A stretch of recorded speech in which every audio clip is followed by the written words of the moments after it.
Welcome to Destiny Children's TV. Let's get ready to rumble!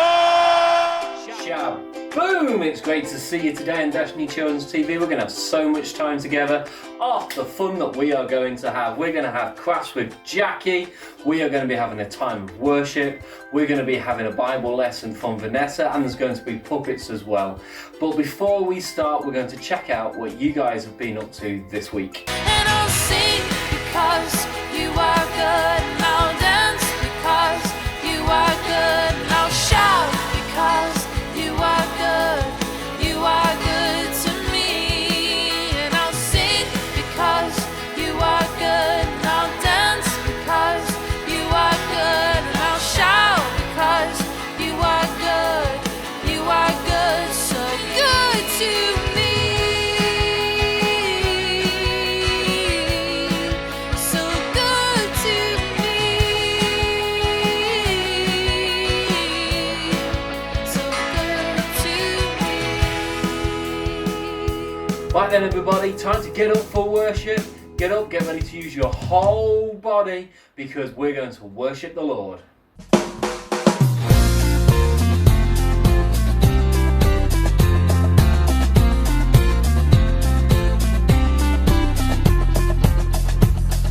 The fruit of the Spirit's not a coconut. Fruit of the Spirit's not a coconut. If you want to be a coconut, you might as well hear it. You can't be a fruit of the Spirit, cause the fruit is love, joy, peace, patience, kindness, goodness, faithfulness, and gentleness, and self-control.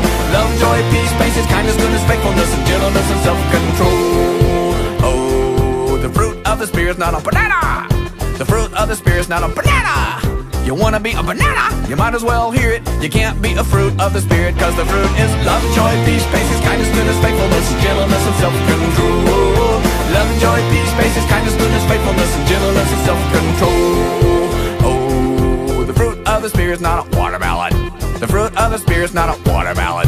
If you wanna be a watermelon, you might as well hear it. You can't be a fruit of the Spirit, cause the fruit is love, joy, peace, patience, kindness, goodness, faithfulness, and gentleness, and self-control.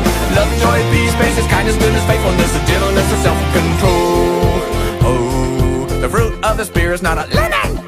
The fruit of the Spirit's not a lemon. If you wanna be a lemon, you might as well hear it. You can't be a fruit of the Spirit, cause the fruit is love, joy, peace, patience, kindness, goodness, faithfulness, and gentleness, and self-control. Love, joy, peace, patience, kindness, goodness, faithfulness, and gentleness, and self-control. Oh, the fruit of the Spirit's not a cherry. The fruit of the Spirit's not a cherry. If you wanna be a cherry, you might as well hear it. You can't be a fruit of the Spirit, cause the fruit is love, joy, peace, patience, kindness, goodness, faithfulness, and gentleness, and self-control. Love, joy, peace, patience, kindness, goodness, faithfulness, and gentleness, and self-control. Okay, everybody knows that grapes come in bunches, so everybody get in big bunches. The fruit of the Spirit's not a grape. The fruit of the Spirit's not a grape. You wanna be a grape, you might as well hear it. You can't be a fruit of the Spirit, cause the fruit is love, joy, peace, patience, kindness, goodness, faithfulness, and gentleness, and self-control. Love, joy, peace, patience, kindness, goodness, faithfulness, and gentleness, and self-control. The fruit is love, joy, peace, patience, kindness, goodness, faithfulness, and gentleness, and self-control. Love, joy, peace, patience, kindness, goodness, faithfulness, and gentleness, and self-control. Love, joy, peace, patience, kindness, goodness, faithfulness, and gentleness, and self-control. Love, joy, peace, patience, kindness, goodness, faithfulness, and gentleness, and self-control.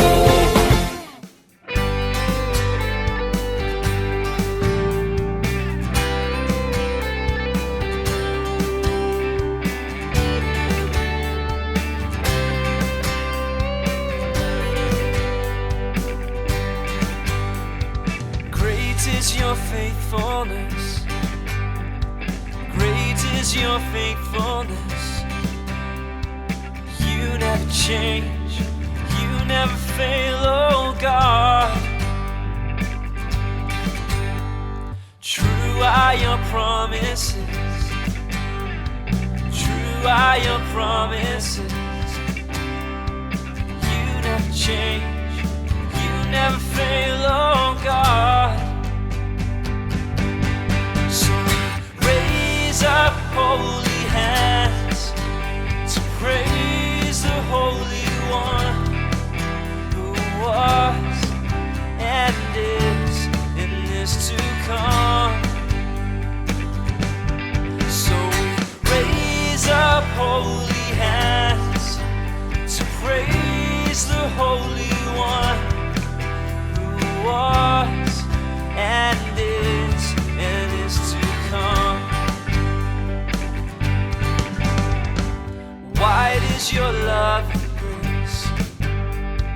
Wide is your love and grace.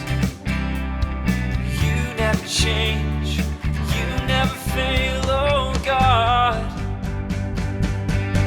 So we raise up holy hands to praise the Holy One who was and is to come.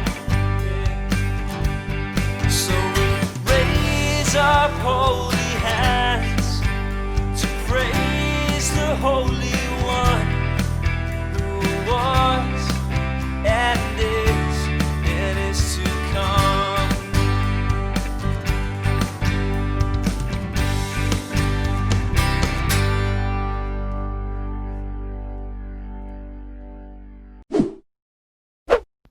Hey, wanna hear a joke? What kind of shoes are made from banana peels? Slippers!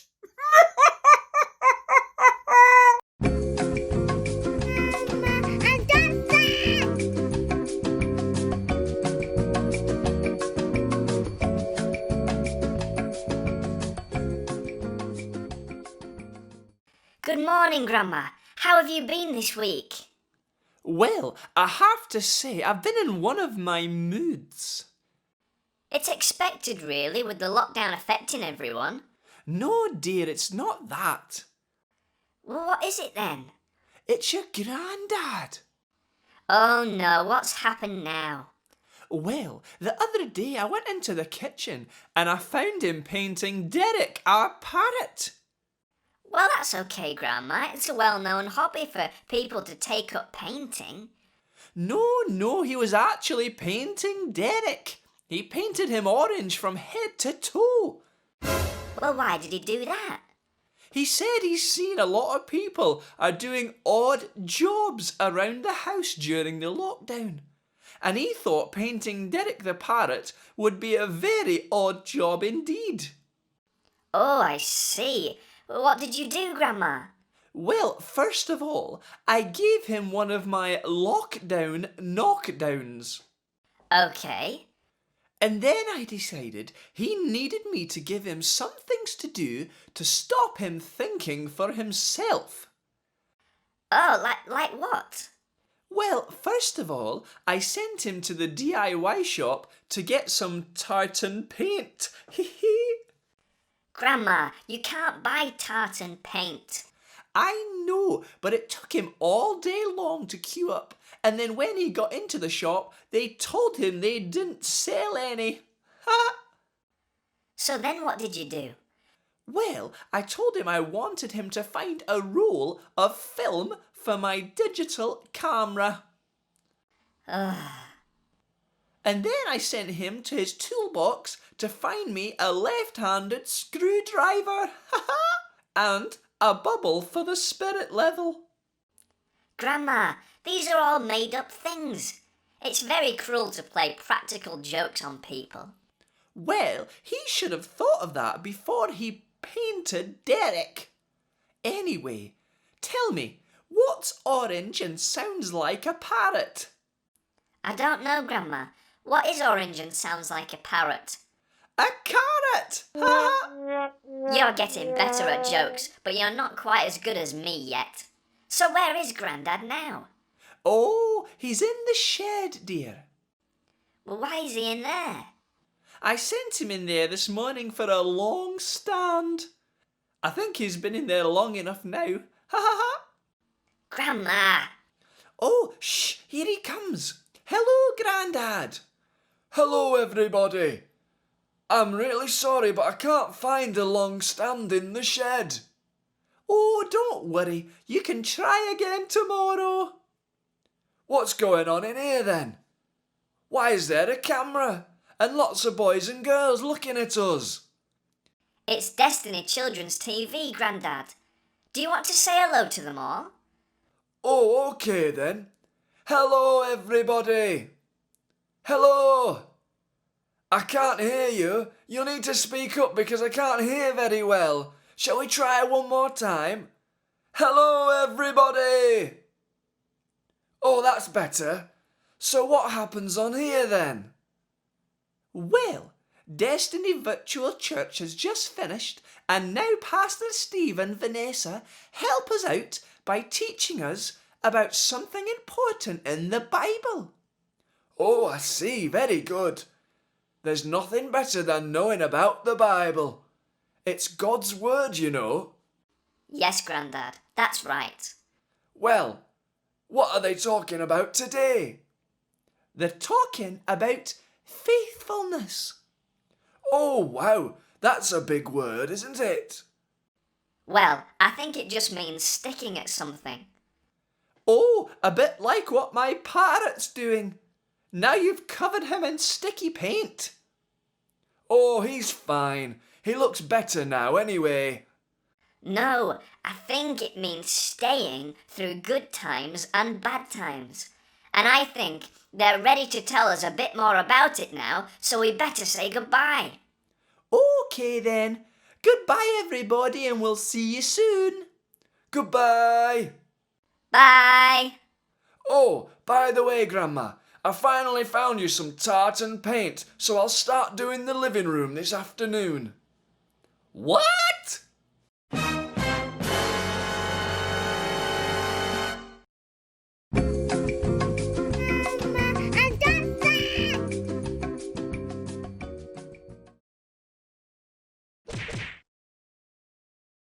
So we've been looking at the fruits of the Spirit, and today we've only got 2 more to go, can you believe it? And today we're going to look at faithfulness. And so when I think of faithfulness, I think of characters in the Bible who show us what it means to be faithful. And one that really springs to my mind, as we've already seen, is the character called Ruth. She does have her own book of the Bible. It's only got a few chapters, but it's definitely worth a read. And this morning we're going to look at what her life looked like, what it is that made her a faithful person.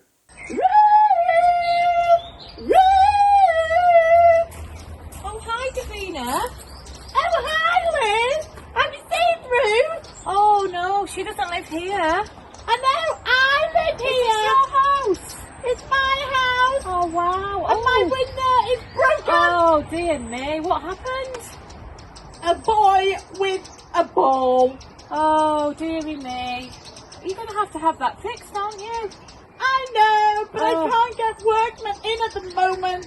No, it's a shame, isn't it? I'm going to stay here so that I don't get too close to you. Okay. Have you seen Ruth? No, she doesn't live next door, does she? She's not here. I know, but Pastor Steve says we're having a story about Ruth. Oh, I see. The children normally get a story from the Bible. Oh, you mean Ruth in the Bible? Yes, that's right.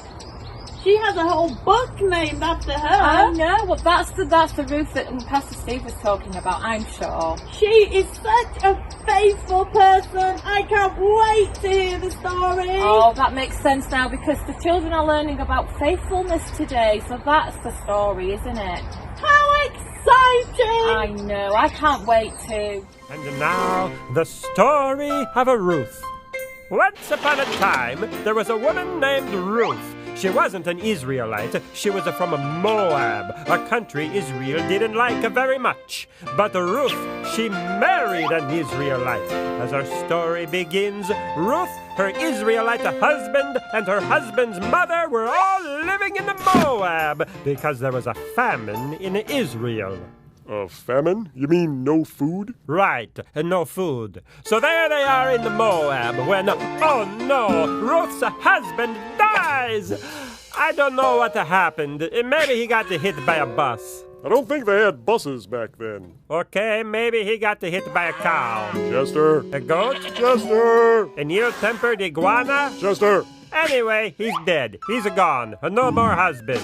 Now, Ruth's mother-in-law, her name is Naomi. She doesn't have a husband either. He died a while back. Probably another iguana. Chester! Or something.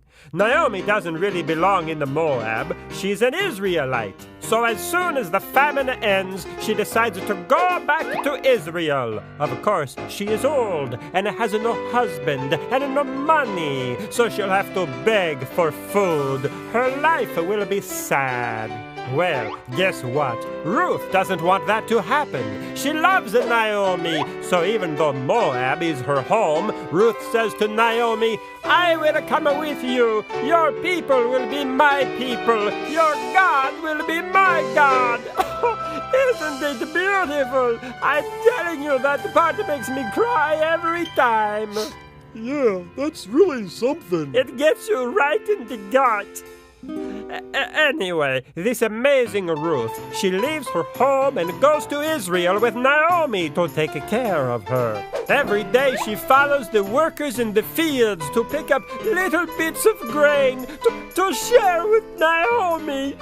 Oh, I'm losing it, but get this. This is the best part. So she's picking up bits of grain in a field that belongs to a wealthy man named Boaz, who happens to be related to Naomi's old husband, the one that died in the iguana accident. I don't think he was killed by an iguana. Whatever. Anyway, Boaz sees Ruth in the field and hears about what she's done for Naomi. He hears about her great love for her mother-in-law. And get this, he falls in love with Ruth. Wonderful Ruth. And Ruth and Boaz end up getting married. And Boaz takes care of Ruth and takes care of Naomi, her mother-in-law. And everyone is happy and they burst into song.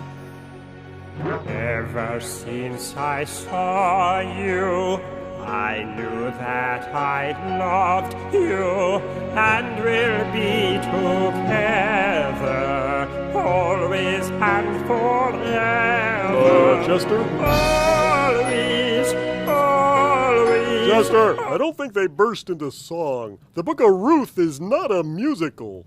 Well, it should be. So Ruth gives us this beautiful picture of what it means to be a faithful person. She obeyed Naomi and she did what she was asked. And you know what? God blesses people who are faithful. So Ruth ended up being blessed with a wonderful husband whose name was Boaz.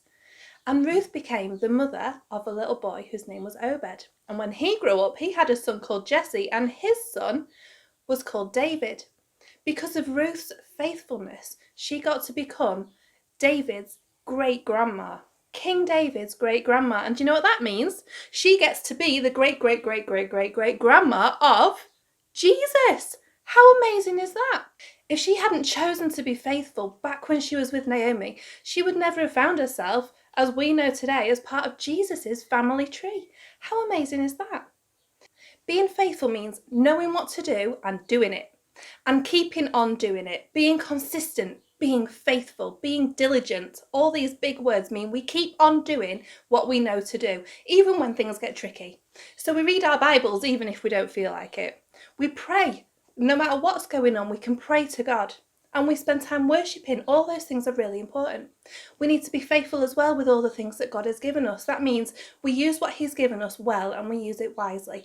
And we continue to do that faithfully. The principle here that Jesus wants us to learn is that if we can be faithful with what He gives us, He can trust us with more. And so it's so important to be faithful with all that God has given us. He's given us friendships. He's given us our family. For grown-ups, He's given us money that comes into our home. We need to be faithful with what we do with that as well. We need to be faithful with keeping our bedrooms tidy and looking after all the things that we've been given for birthdays and Christmas, all the great stuff that you have that's yours. We need to be faithful to look after that well. So my challenge for you this week, have a think about the things you need to be faithful with.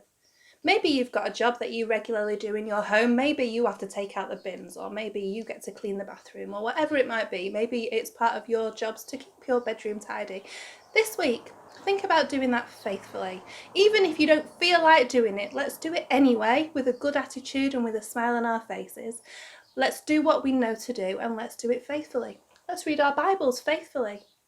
Let's pray faithfully. Let's, in everything we do, let's be faithful people. Hey, what kind of fruit is square and green? A lemon in disguise! Hello everyone, I hope you're all well this week. Today I'm going to show you how to make a turtle using what's called a God's Eye weave. So what you need is some sticks. Now I've used ice lolly sticks, but you could just use sticks out of the garden or sticks that you find while you're out on your walk.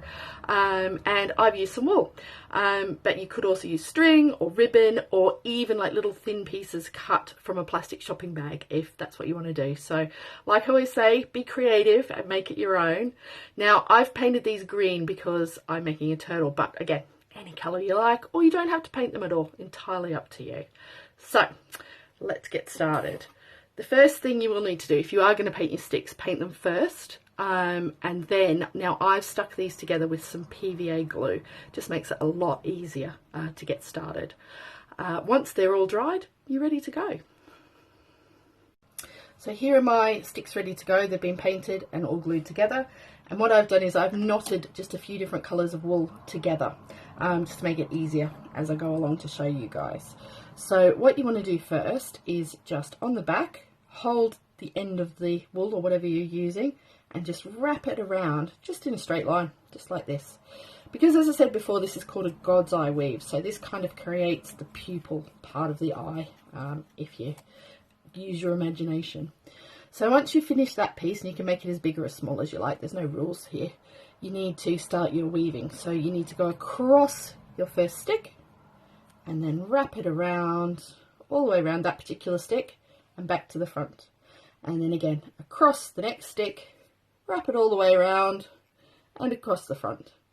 Across the next stick, all the way around and across the front. And just keep going. Just keep going until you've decided you're all finished. So when you get to the end, you just need to do something to secure the end of the wool so it doesn't unravel.